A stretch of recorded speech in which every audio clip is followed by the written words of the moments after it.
I was asked for a life hack from Swanly. So this video is for you, Swanly.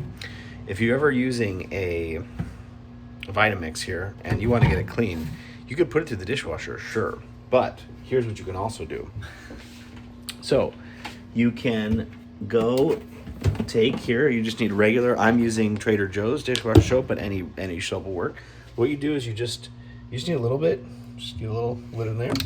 And then here's a trick, this is a real important trick. Do not fill it to the top. So what you want to do is you want to fill it to like, maybe there, that's plenty, totally plenty. So watch what happens here. We got some emulsifying action, which just means to add air to something, to emulsify it. Don't check that on Google. All right, let's turn it on.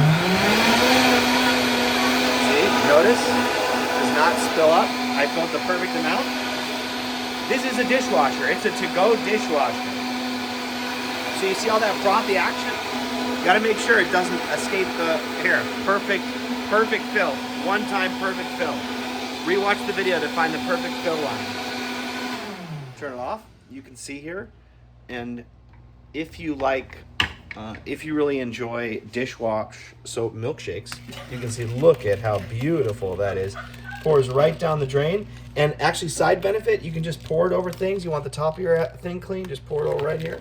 Just pour it over the whole thing. Beautiful cleaning action here.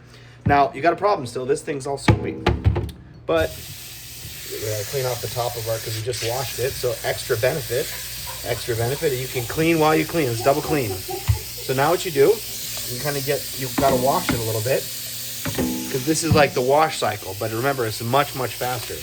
And you can see, look at this, beautifully clean. Just get a little of the outside. Sometimes you get some bubbles at the bottom, that's okay. Just flip it around, just flip it right around here. Flip it around. Boom, ready to go. Look at that. No suds, no mess, no fuss, no problem. Enjoy.